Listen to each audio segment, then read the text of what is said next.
abre a palavra do Senhor em Romanos, capítulo 6, versículo 4 a 11. Romanos, capítulo 6, versículo 4 a 11.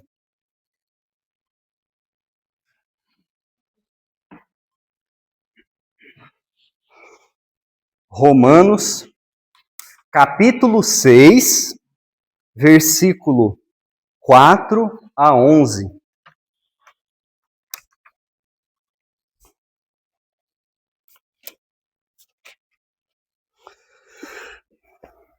Diz assim a palavra do Senhor, Romanos, capítulo 6, versículo 4 a 11.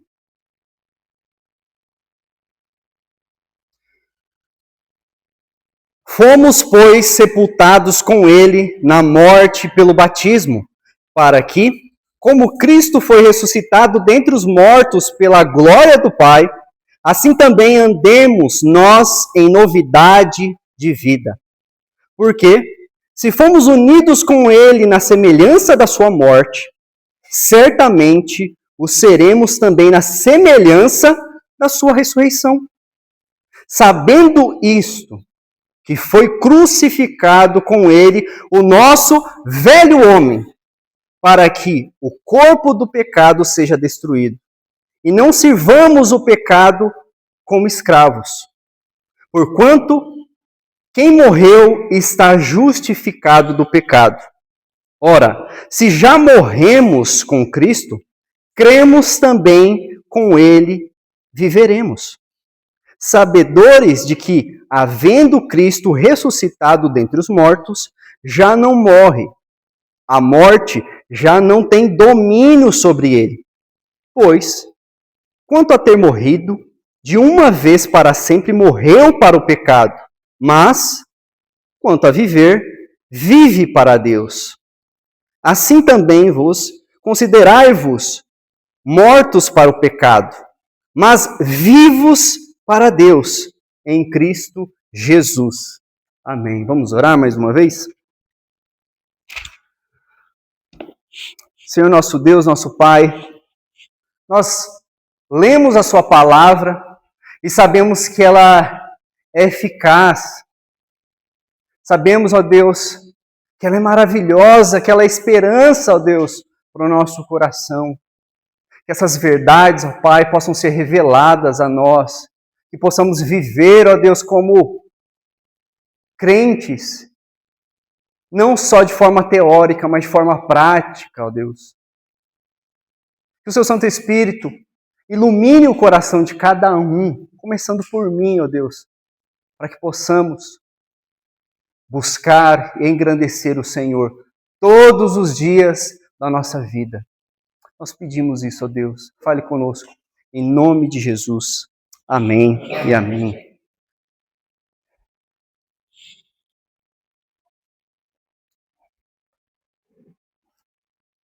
Irmãos, existe alguma coisa e algo muito comum na experiência humana. E também um pouco, posso assim dizer, na vida cristã. Sabe aquela sensação de que você precisa mudar? Mas às vezes não é algo necessariamente externo que você precisa mudar. É algo talvez que não seja tão visível para todos. Às vezes é algo interno, é algo silencioso. Às vezes, sabe o que pode ser? Um pensamento que volta. Uma reação que você gostaria de controlar um pouco mais na sua vida e por isso que você gostaria que gerasse uma mudança na sua vida.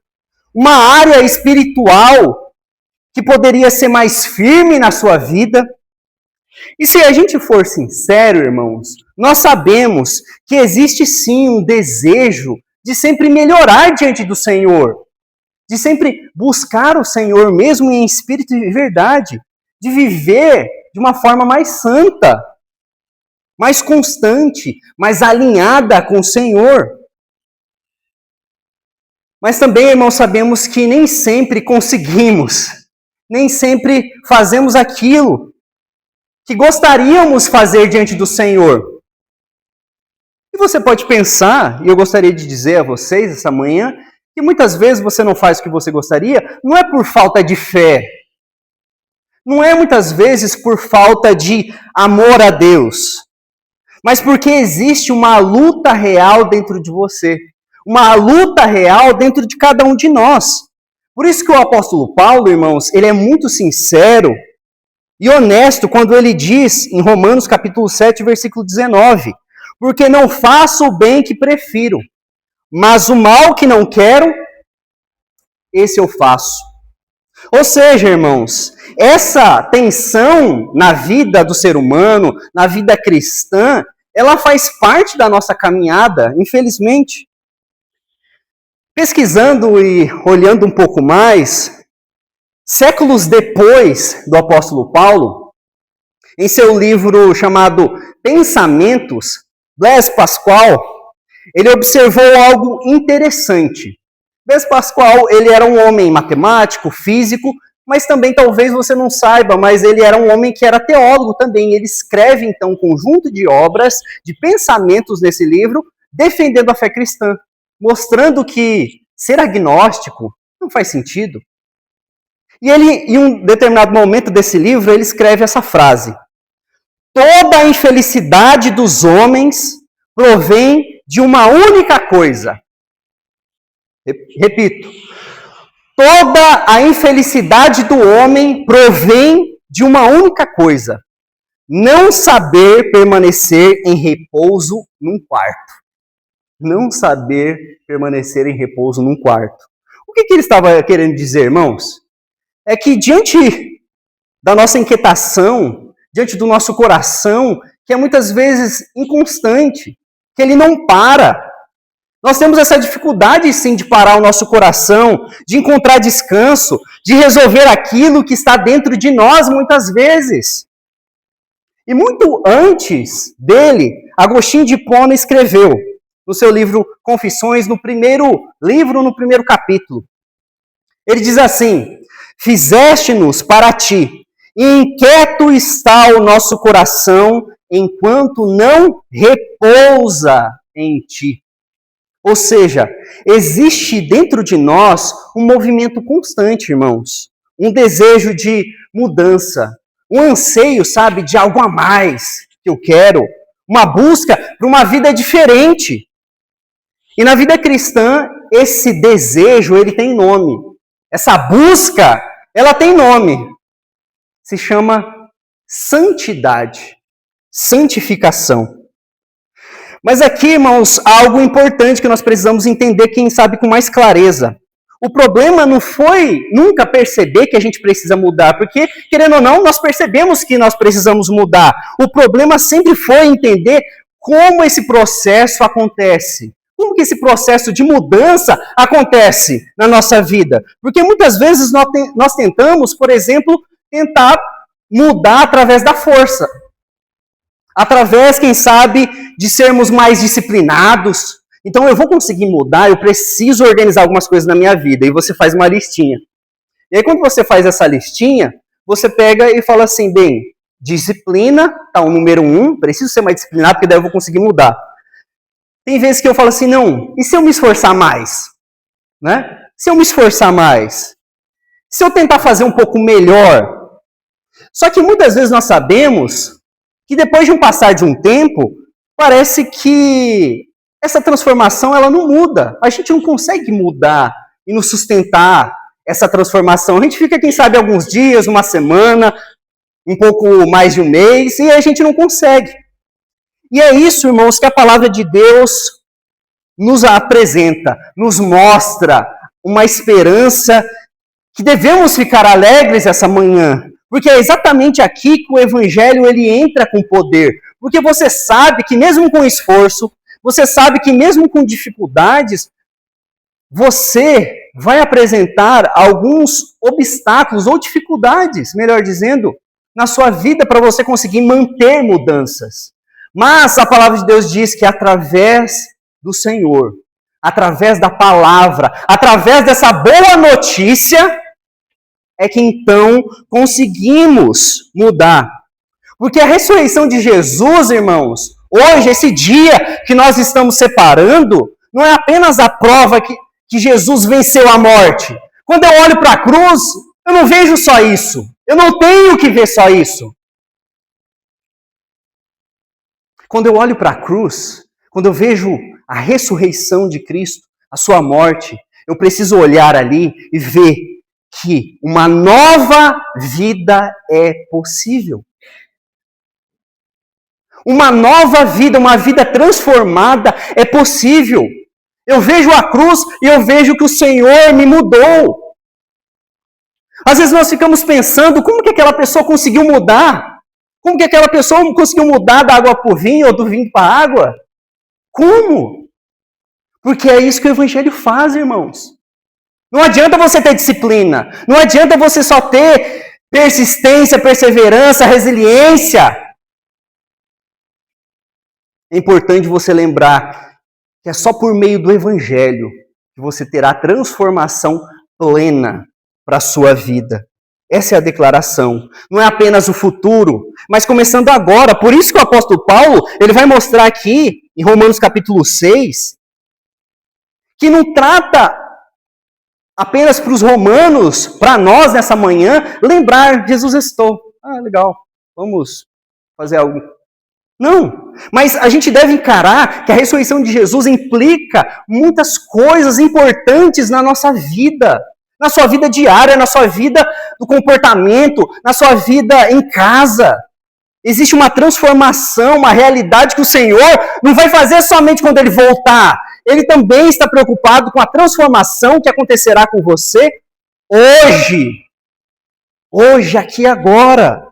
Por isso, irmãos, que o tema do nosso sermão, a meditação de nós essa manhã é: se Cristo vive, nós não podemos viver como antes. Se Cristo vive, nós não podemos viver como antes.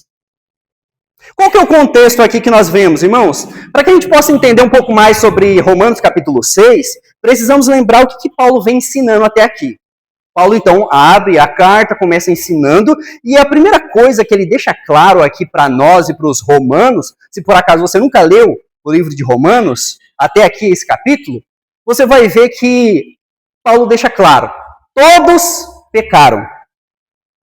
Ele diz assim, ó, ninguém pode salvar a si mesmo. Ninguém. Ninguém mesmo. Nós somos justificados somente pela graça, mediante a fé em Deus. E no final do capítulo 5, ele afirma, olha só, no versículo 20, no capítulo 5, onde abundou o pecado, superabundou a graça.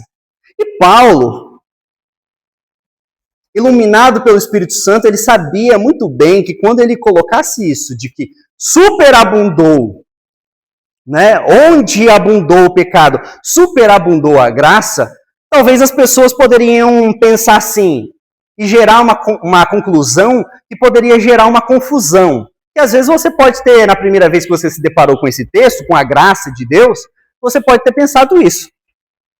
Então não importa a forma como eu vivo? Ué, se Deus vai derramar mais graça, se Deus vai derramar mais misericórdia, então não tem problema, é só eu pecar, peço perdão. Só pecar, peço perdão. Então eu posso continuar pecando? E aí Paulo vai dizer no capítulo 2, no capítulo 6, versículo 2. O que ele diz? De modo nenhum. O cristão ele não pensa nisso, de modo algum. Mas perceba, ele não responde com moralismo, isso é a graça do Senhor. Irmãos, não se esqueça, ele não responde com moralismo, ele não responde com legalismo, sabe, regrinhas. Se você não for desse jeito, não se comportar, vai... O que ele trabalha?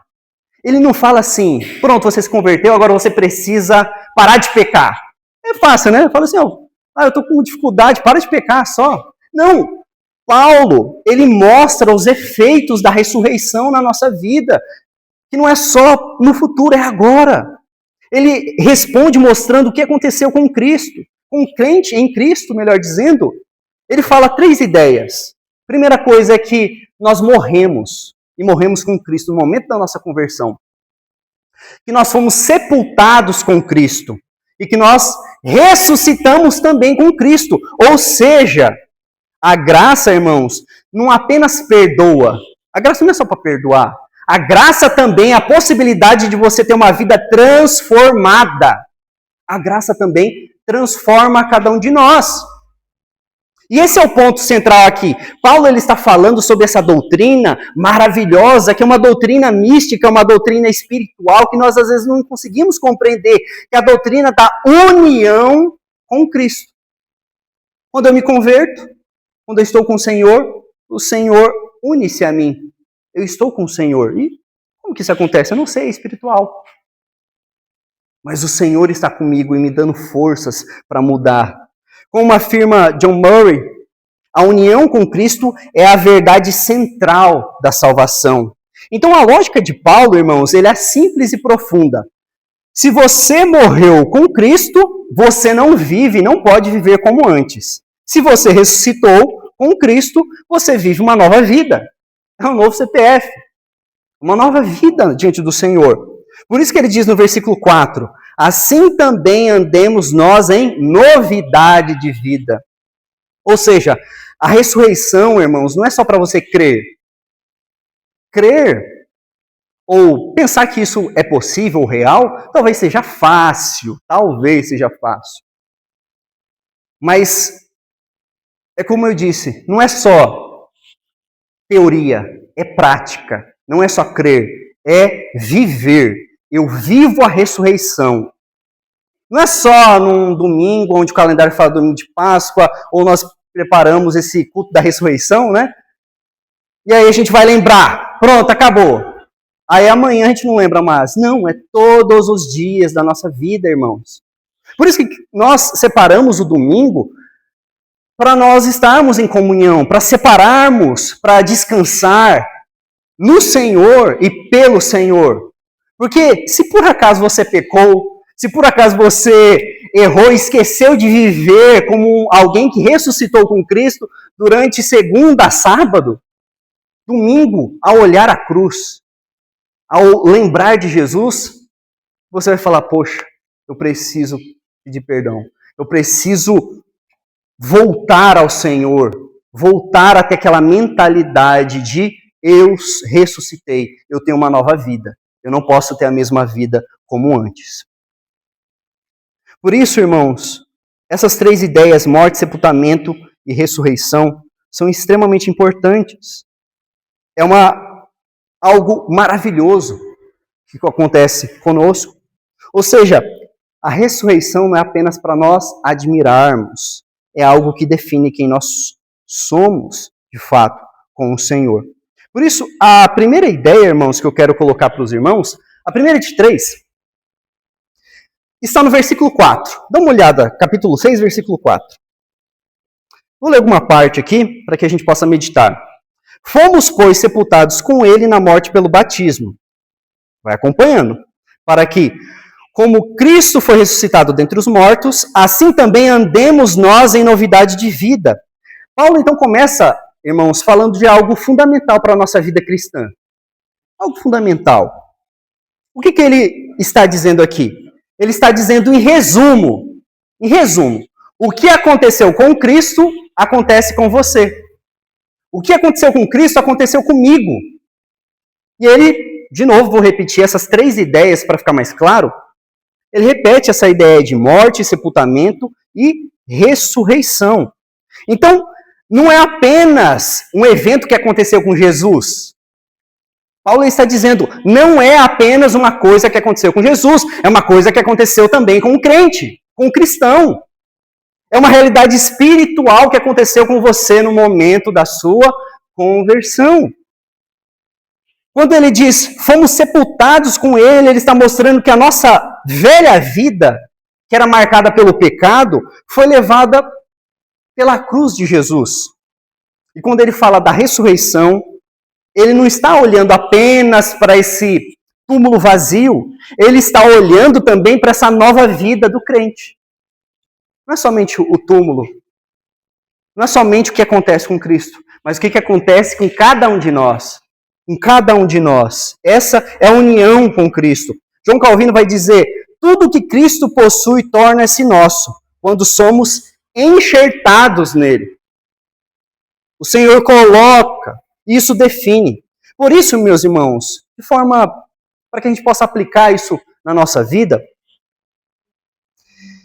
isso toca aqui, essa ideia de identidade, toca diretamente na forma como nós vivemos a nossa vida cristã.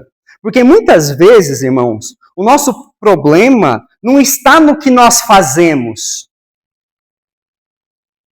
está na forma como você se enxerga. Como que você se enxerga?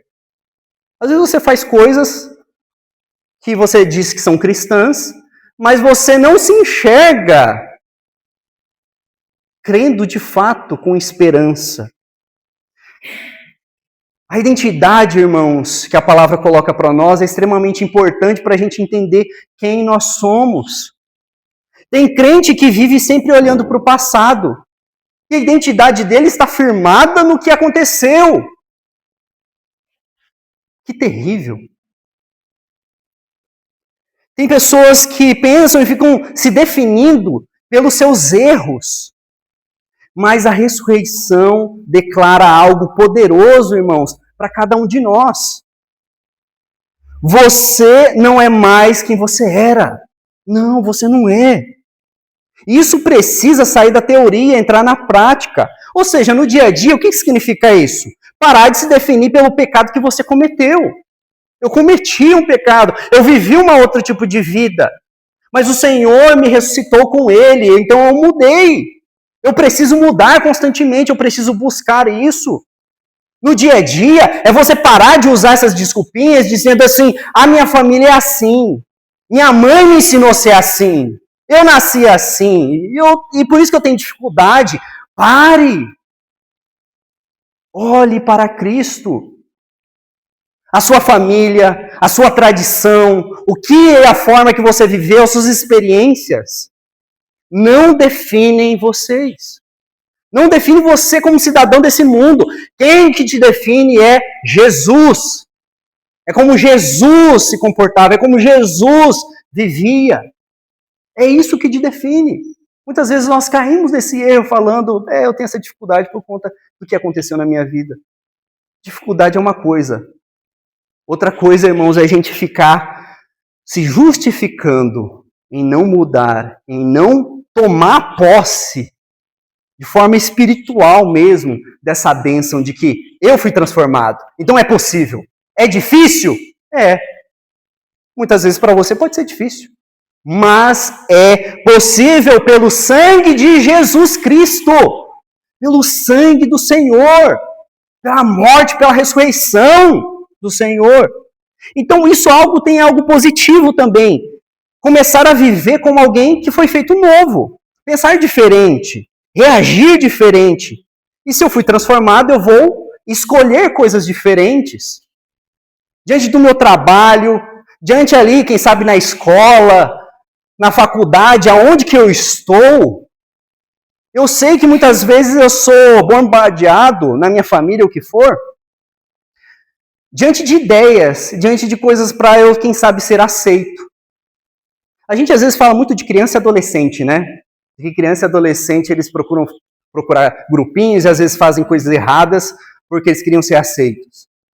Mas a gente também, irmãos, como adultos, muitas vezes em devidas proporções, a gente às vezes se omite, às vezes a gente não fala alguma coisa também para que a gente possa ser bem visto por alguém que a gente admira, por alguém que a gente gosta. E a gente precisa compreender, irmãos, que esse é a vida do cristão. Que nós precisamos pensar diferente. Eles vão brincar, eles vão falar alguma coisa? Ok, mas eu não penso assim. A minha identidade não é e não está nos outros, no que o mundo, no que as pessoas dizem. Está no que a palavra diz, o que Cristo diz. Então eu vou pensar como a palavra. Eu vou agir como a palavra de Deus diz.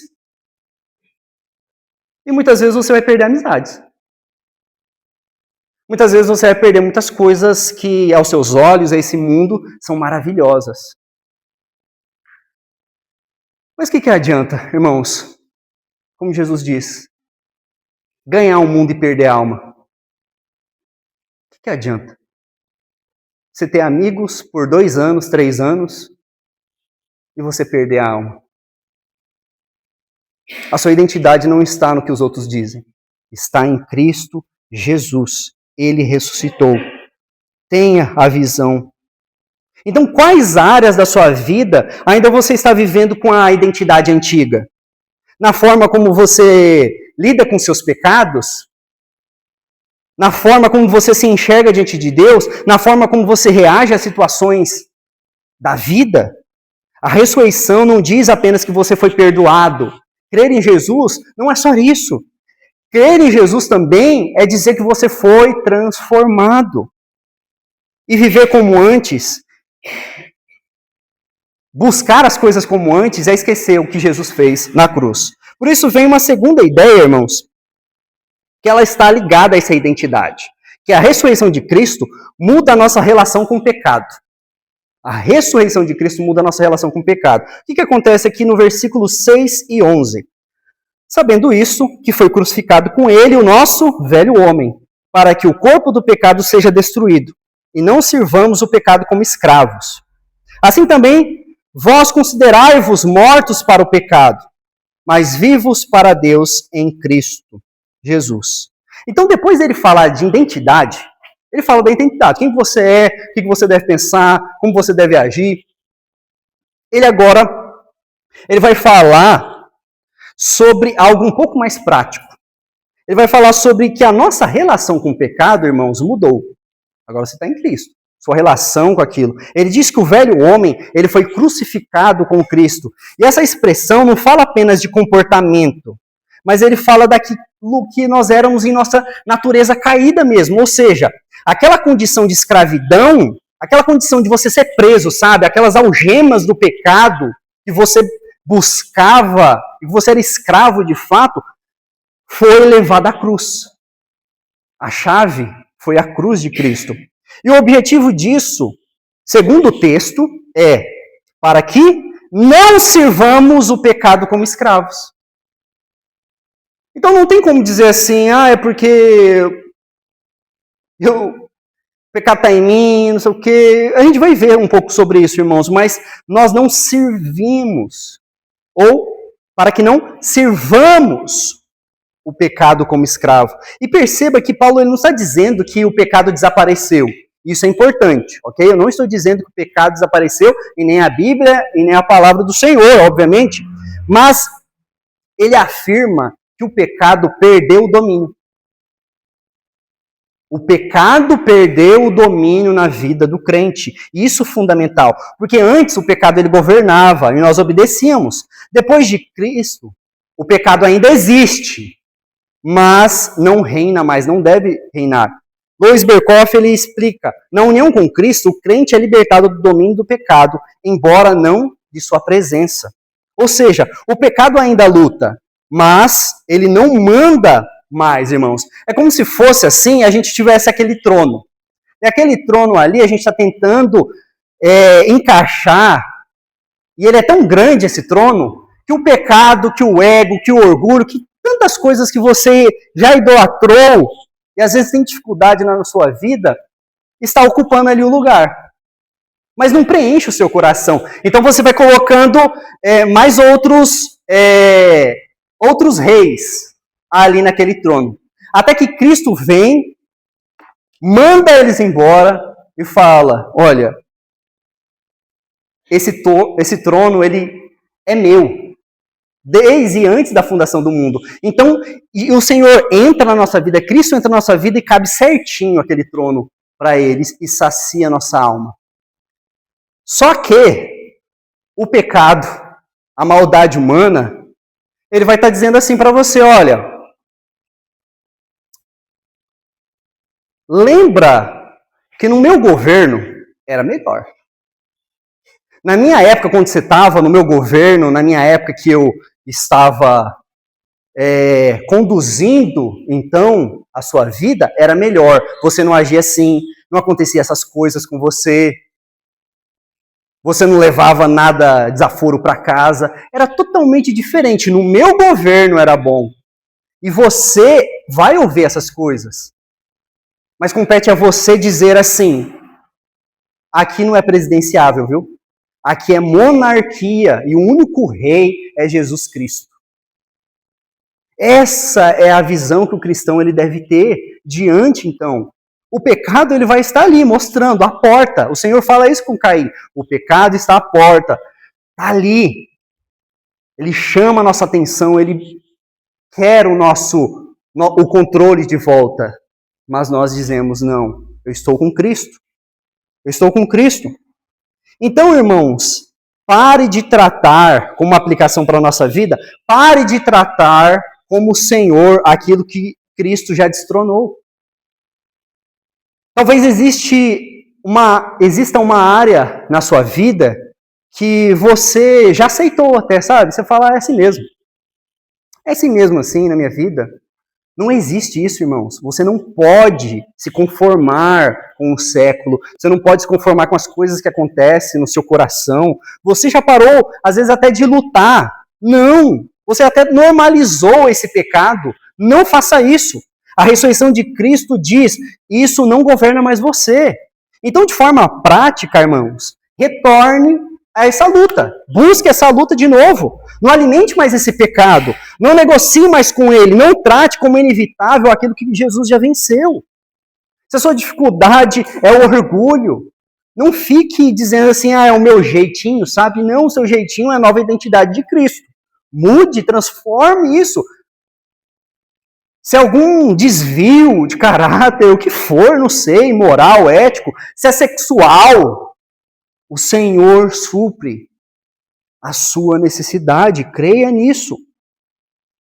E a última ideia, irmãos, é a ressurreição de Cristo transforma a nossa vida diária. Um pouco mais prático para nós. Versículo 4, finalzinho ali. Assim também andemos nós em novidade de vida. Então, o que Paulo agora ele fala? Depois de ele ter falado sobre identidade, depois de ele ter falado sobre o pecado, Paulo ele chega a esse resultado mais prático. Ele fala, uma nova maneira de viver, ele usa essa expressão, andar em novidade. E essa palavra andar é muito importante, porque ela não está falando de momentos isolados. Ela fala de caminhada, ela fala de rotina. É isso que ele está falando, sobre rotina. Fala a vida como um todo. Ou seja, Paulo não está descrevendo uma experiência espiritual pontual. É aquele momento ali que você vai viver, ou seja, no momento do culto, sabe? Então o momento é de ser espiritual.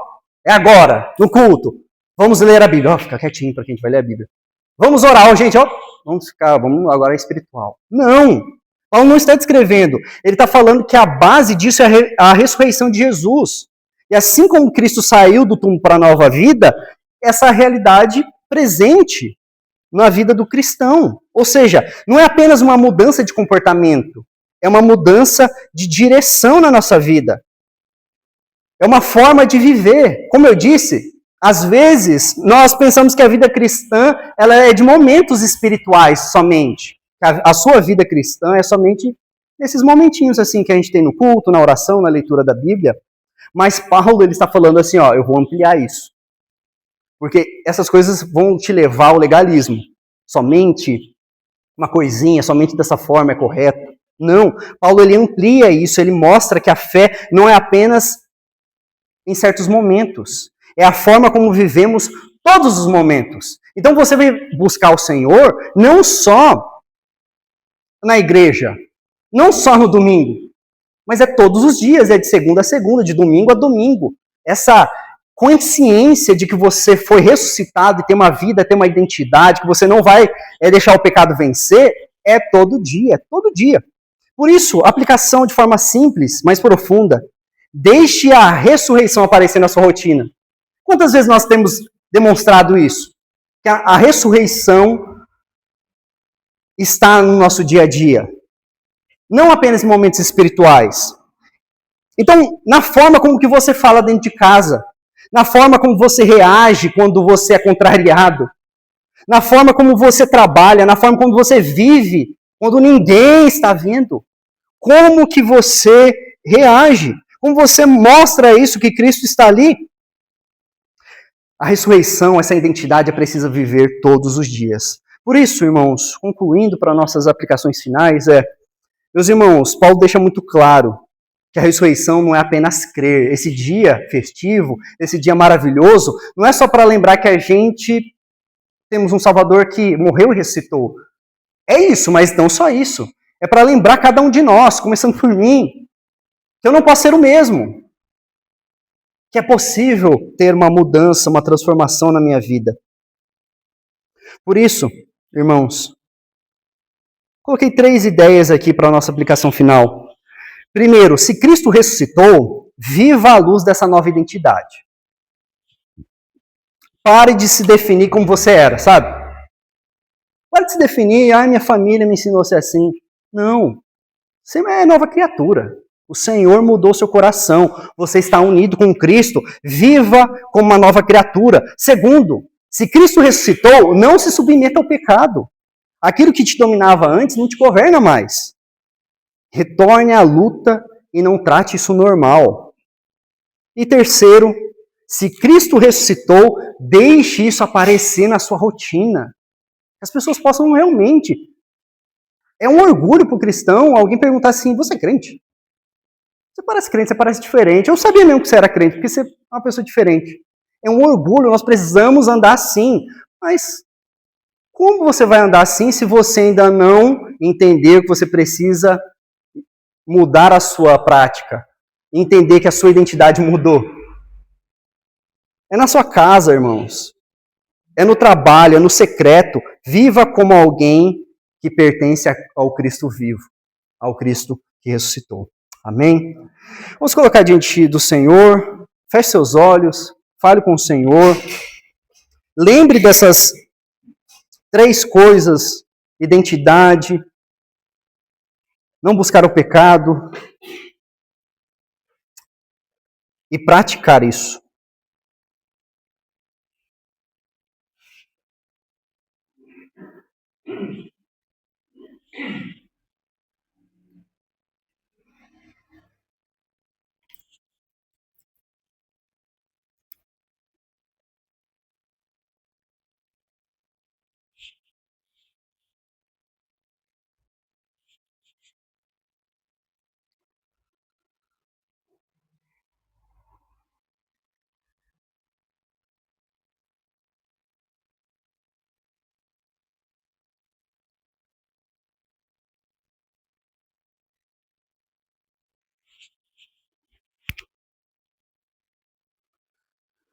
Senhor nosso Deus, obrigado, ó Pai, por essa manhã tão linda, ó Pai. Tão maravilhosa que o Senhor separou para cada um de nós. Obrigado pela vida de cada irmão, de cada pessoa, ó Deus, que acordou cedo, um domingo, ó Pai. Que o Senhor colocou esse propósito no nosso coração de lembrarmos quem é Cristo. Lembrarmos, ó Pai, que o Senhor, que a vitória não aconteceu à noite, não aconteceu à tarde, mas aconteceu, ó Deus, ao amanhecer. E a sua palavra mostra isso, ó Deus. As misericórdias do Senhor se renovam a cada manhã e, de fato, a maior misericórdia, a maior glória aconteceu pela manhã. A ressurreição de Cristo Jesus, o nosso Senhor, nosso Salvador. Ó Deus, trabalhe no nosso coração, nos alimente, ó Pai, para que possamos viver essa vida, ó Deus, não só lembrando, mas praticando. Ó Pai, eu sei que muitas vezes eu não vivo, ó Pai, como eu precisaria viver ao Senhor. Tenha misericórdia da minha vida, começando por mim, ó Pai. Olha esses irmãos e eu rogo pelos nossos irmãos, pelas essas ovelhas do Senhor, ó Pai. Fale com eles.